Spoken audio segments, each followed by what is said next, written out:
Hello and welcome to yet another episode of Uncomplicate Health, the show where we do just that, uncomplicate your health. In today's topic, we are going to talk about something rather interesting because everybody thinks some things are science based, but I'm here to break that bubble for you. It's not science, silly, it's statistics. Let's dive right in. So, about 10 years ago, a patient of mine brought to my notice a certain study that she had read about. An amazing one where a certain product caused twice as much weight loss in the people who took that versus those who didn't. Now imagine what an amazing product this is. And I'll get in a bit to what that product is actually. But isn't it amazing? Just one product. And here we are searching all our lives for that magic product that will help us lose twice as much weight. And then it got me thinking, okay, but why isn't everybody on that? Obesity is a worldwide pandemic. So I dug a little deep. That has been removed from most of the news channels which carried it right now. But at that time, if you delve deeper into that, first it was published in a rather unrecognized journal. Secondly, it was a study done on 12 people. Yep, just 12 people. And out of the 12, 6 of them was given this particular product. The other 6 were not given it. And they were monitored for 3 months and were told to take very similar diets. And guess what? The group of people who did not take this product lost half a kilo of weight in 3 months. And those who took this lost 1 kg in 3 months. Now does that study seem so good to you? More importantly, does that product seem so good to you? In the beginning, you may have been wondering what this product is, and maybe you were waiting for me to tell you what this magic product is that will help you lose twice as much weight. But are you still curious? Or you don't care anymore? The study was very dubious, right? But the headlines that a lot of these news channels carried was, science has proven that green tea helps you lose twice as much weight. Now you know what the product is. Most of you have even tried it. Sure, it has a lot of benefits, there's no doubt about that. But the news title is also correct, right? The people who took the green tea actually lost twice as much weight. The fact that it was only half a kg more is hidden somewhere deep inside. But when I first mentioned this study to you, you were excited, weren't you? And like I said before, you might have even been wondering what this magic product is. But more importantly here, a lot of times people don't go into the details of what the study is. For every study like this, there'll be 10 other studies which tells you that it has no effect. But we forget all of that. And this is kind of what is called the selection bias. In a different episode, I'll talk about the different biases and how we can use them to either destroy or take care of our health by understanding the bias. But here I want to just bring in this topic of selection bias, where we selected the study that suited our narrative. And when that was spoken about, it resonated with people who wanted to lose weight and those who were hoping that there'll be one single product that can help them do that. And more importantly, this was passed off as science. Whereas in reality, it is not science, it's mumbo jumbo of numbers. In a way, it is statistics. Because how and what the tea does after it goes inside your body, what are the chemical changes, reactions, all that was not studied.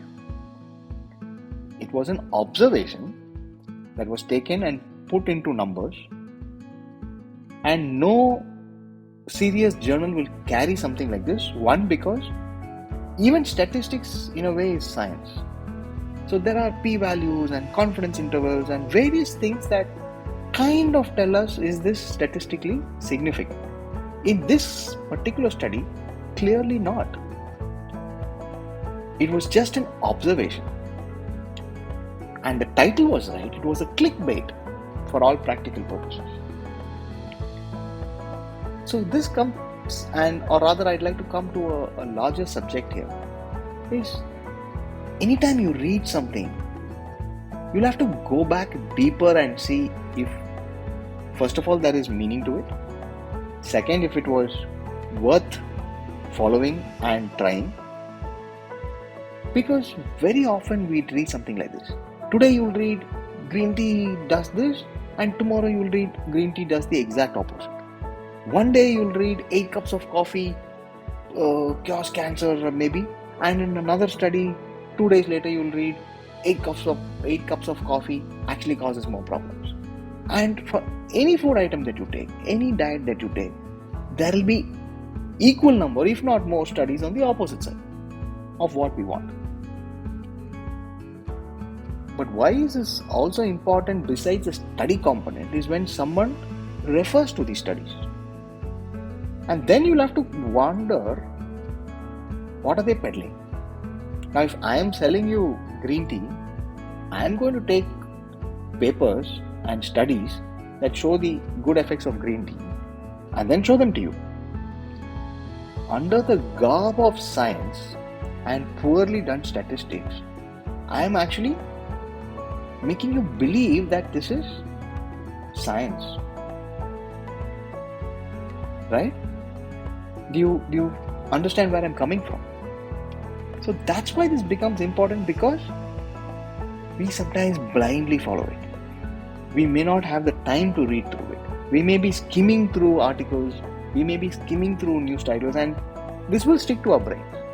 If I read that green tea is going to help me lose twice as much weight, then I'm probably going to, let it stick to my head and believe that, I'm taking green tea and why am I not losing weight? Something's wrong with me. Or maybe I'm not genetically programmed. Maybe this or that or whatever runs in your brain. But the truth is, that may not have been right in the first place. And it tricked your brain into thinking that that's going to be helpful. So now that we are in the topic of green tea, does green tea actually help you lose weight? It does. Now you're probably wondering, what's wrong with this guy? He just said that the whole study was a farce and it was not scientifically done and it was all statistical mumbo jumbo. And he got me first excited about this green tea, and then slowly it fizzled out, and then I'm angry about being tricked, and then he says, green tea helps you lose weight. And this is where again a lot of psychology comes into play. Now, folks who have been taking green tea in an attempt to lose weight, some studies, and these are reasonably good ones, both observational and meta studies, have shown that they take extra precautions with their diet. Just the fact that you believing that green tea will help you lose weight, and you're including that as part of your weight loss program,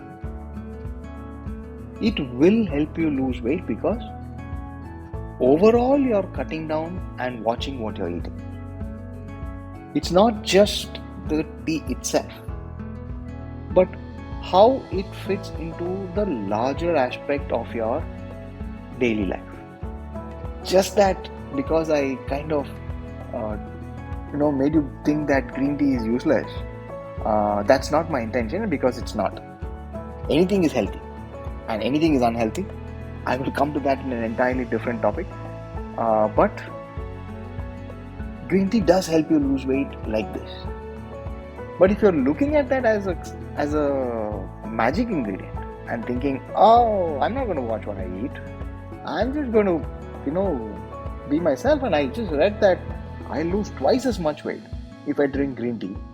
Oh my God, you're mistaken.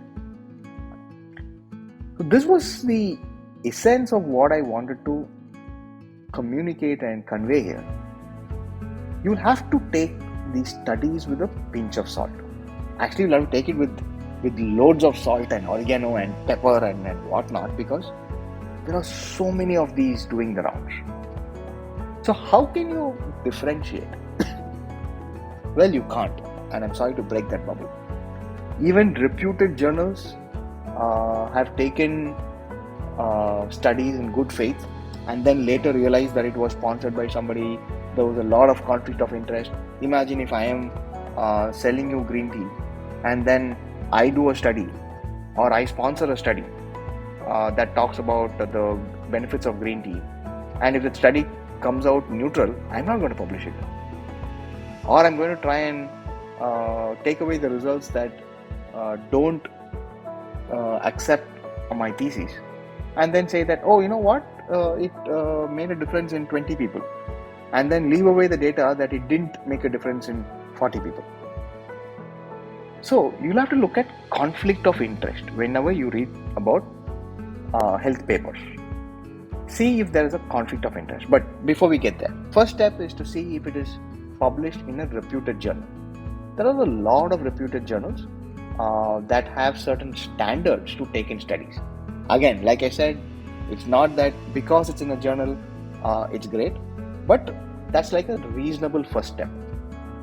And next step is to see if this one has passed through maybe an ethics committee, or which is a requirement in a lot of reputed journals, and look at these conflict of interest. The next important thing might be, or probably even beyond the first two, is to see the number of participants in whom this study was done. So like this observational study which was done on 12 people, it's okay, it's an observation, right? Now this needs to be taken, put into a larger group and see if it actually makes sense. A lot of time these observational studies are used to see if there is some trigger that is worth studying in about 1,000 2,000 people. So that is a reasonable measure. The size of the study, the journal in which it is published, and if there are any conflicts of interest, if the study is been sponsored by the person who's trying to communicate that, bringing the whole selection bias into play. So this is a rather short topic, but because I was reminded of this study, and I read another clickbait which said, oh, use this food to lose 2 times more weight. Recently when I was scrolling one of the social media channels, I realized that okay, these type of studies are still doing the rounds, these type of clickbaits are still doing the rounds. So I thought I'll quickly get in and introduce you into statistics and science. So sometimes it's not science at all, it's statistics, and therefore you need to be a little bit careful about what that statistic says, because statistics can be subject to interpretation. You may come out with a completely different interpretation for the same set of results. Okay, so I'm going to see you soon in another episode, but till that, take care, be safe.